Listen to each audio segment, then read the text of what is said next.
And why exactly am I walking right into enemy HQ? Well, it's not a stealth mission, eh? Striking them will weaken their entire forces. Besides, we don't want them stabbing you in the back.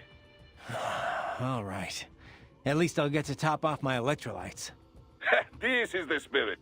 Trust me, it is easier than knocking on refinery front gate. Right then, let's recap your route. Shoot. First, continue down the road you are on. An abandoned hotel is up ahead. This road ends at the hotel. Enter and you should be able to reach a hill from the roof. There are more Soviet ruins past that hill. Get through there and you will reach the rear of the refinery. Head for the hotel roof. Got it. Didn't you say you'd been here before, boy? What? See, Then kick. But this. Do you? This is in it. So good. It Sound. And then make it is. Boris, do we have anything else on Dulzaev? Any more? This Gorbachev. Right. It was like It is. But the With sound. just Say. But what? Which what? But if So what? Now that Boris. is And if in some Right. great many groups stand to arm and whether it's Dulce. Right then, I've been thinking what Sundowner said. How peace in Africa was a problem for him. Do you remember? Yeah. Doesn't sound like somebody fighting for an anti-Inmani faction, does it? The Prime Minister definitely had his detractors. Anyone in that position would. But he listened to them, treated them fairly. There was no real injustice for the opposition to rally around, so the rival factions never got that popular or that well-funded. There's no way they could afford all this. But it does not make sense for Desperado to be acting alone here either. Even if they trigger full-blown war, there is no guarantee they would get the contract.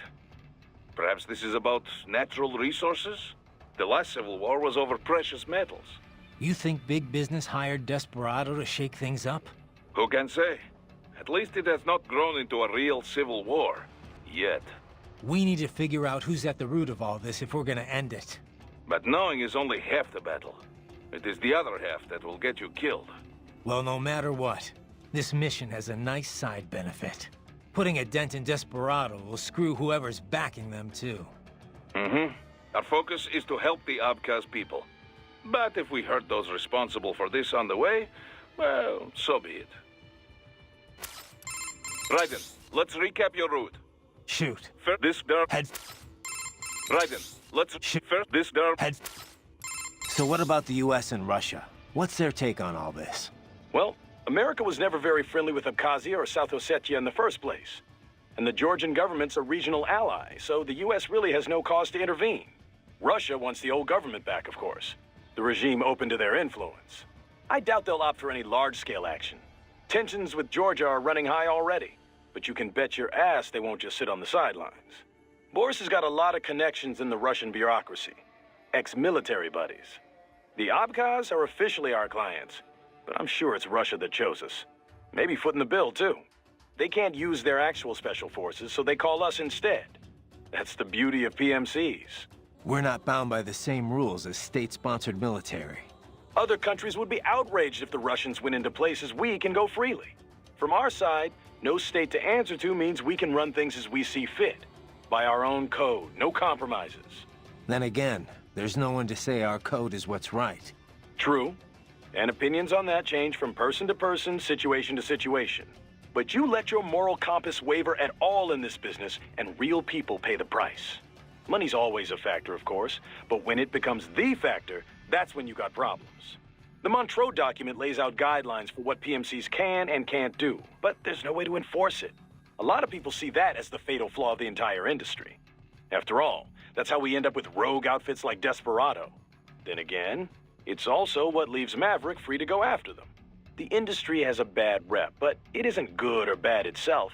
It's up to the morals of those who work in it. All we can do is what we think is right and try to lead by example.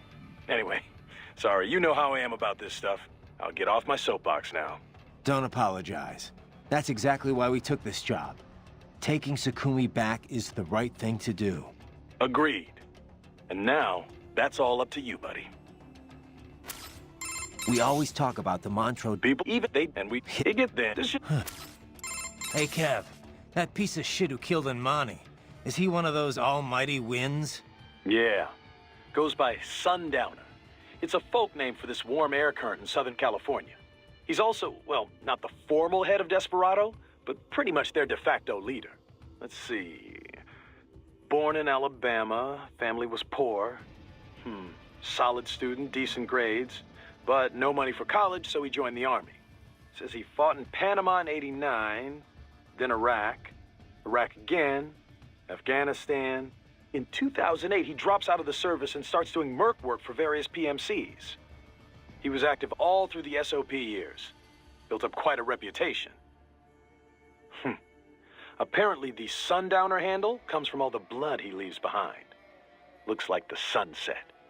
Anyway, an IED put him out of action for a few years. But then, cyborg tech brought him out of retirement. The Army investigated him for possible war crimes. A few times, looks like. Desecrating remains, torturing POWs, some wrongful deaths. No convictions, though. Pretty rosy past, huh? Not that I'm one to talk. Hey, come on, buddy. You know that's not fair. You were just a kid. You didn't know what you were doing. And it's not like they gave you a choice. Yeah. Thanks, Kev. Kev, you dig up anything more on Jetstream Sam? Yeah, actually a bit. Still a lot of missing pieces. I'll take what I can. Right. Full name, Samuel Rodriguez. Born in Brazil, so I guess that'd be more like Samuel Rodriguez. He's actually not one of the Winds of Destruction. He's not even a Desperado employee. Yeah. Didn't seem like your typical PMC to me. His father ran a Brazilian Kenjutsu dojo. Genjutsu. That's a school of Japanese swordplay. A lot of Japanese immigrated to Brazil way back when. They brought martial arts with them. Those evolved and became their own offshoots. You've heard of Brazilian Jiu-Jitsu, right? It's their variation on Judo. Brazilian Kenjutsu's the same kind of thing. A different evolution of the old samurai sword skills. Bit of capoeira and some other stuff mixed in. Anyway, I did some digging. Apparently, the Rodriguez dojo was a big proponent of the Uridachi style. Uridachi, a.k.a. Setsujinken, the murdering sword. Basically the polar opposite of my sword of justice. Rodriguez Kenjutsu uses kicks, sword butts, even throws. Unpredictable and very deadly. Anyway, this is interesting. Sam's father was killed by one of his pupils. There were rumors one of the cartels was involved, but it's not clear how or why. After that, Sam disappears for a while, then comes back, kills the guy who killed his dad, and leaves Brazil. He travels the world for a while, taking odd jobs, bodyguard, cleaner for the mob, etc., etc. Made a big name for himself in the criminal underworld, especially in Central and South America. One story has Sam taking out a mafia hit squad, 10 men, all with assault rifles, using only his sword. Not unheard of for a cyborg. This was back in the early 2000s. Come on. He did that without enhancements? And pre-SOP? That's the story anyway. And he's a cyborg now, so he could only be stronger. Not to freak you out or anything. I told you, Kev. I got a reading on his fighting style from last time, and my body's been upgraded. I'll be fine. Yeah, no.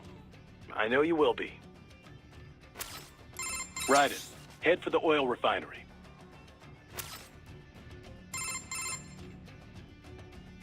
Copy that. Later then? Yeah. You know, our last chat got me thinking about all the problems with PMCs. Oh? You come up with a solution to all our industry's ills then? Yeah. Let's just change the acronym. That's your solution to... Well, a bit... Yeah, I get... correct. I get... By the way, Raiden, we're not picking... Make how much... Which say X... Too bad. The U... Then, Right. ID... but... Heavy... The PM... What? They just... The... And... Right. You're Not... just a little off. Hey, Courtney. Have you ever tried Abkhazian cuisine? Georgian, yes, but... I mean, I don't really know much about Abkhazia, so... It'd be nice to try it, though, since we're this close and all. Huh. Even you haven't tried it? Now I'm really curious. What do you mean, even me? Well, before we head to any new country, you always hit up local spots that serve their cuisine, right? You know, your little research trips. Oh, come on. Not always. I just think it's interesting to compare local interpretations of ethnic food to the real thing. Plus, it's a great way to get familiar with a big part of any nation's culture. That's all. Okay, okay. But no time for research this time around, huh? Well, like I said, I've had Georgian food before. And most of the Eastern Bloc sees Abkhazia as just another part of Georgia. But yeah, really tasty. They had this incredible cheese bread. Ugh, and the wine. Georgian wine is famous after all, though I hear you won't find it in Russia. They say most Abkhazian cuisine is closer to Turkish food than what you'll find in the rest of Georgia. Apparently only their wine resembles what they serve in Georgia. How are things back at Control, Courtney? Things? Things are fine. Same as usual, I guess. Russia is, you know, Russia. Not that I've left HQ much to see anything, really. No concerns about security? Isn't that a civilian airport you're stationed at? Sochi International, yeah. But we're fine. We have our own cyborg detail on the job. Plus, any trouble and we can just take off. Literally. One of the perks of housing your HQ in a giant transport plane, I guess. Now, if anyone wanted to mess up this op, they'd have a much easier time coming after you directly. I'm not so sure. Have you seen this new body in action? It's amazing. It's ready for anything. Unless they... Oh, Raiden, yeah. Your body? It's so amazing. Very funny. Yeah, you know what I meant. Oh, is it getting hot in here? Or is that just your body in action? All right, all right. If you're done, I'm going to get back to the mission. Okay, I'll stop. Thanks. For a guy with a bod like yours, anytime. By the way, I picked up something interesting on that tilt rotor back in Africa. Desperado.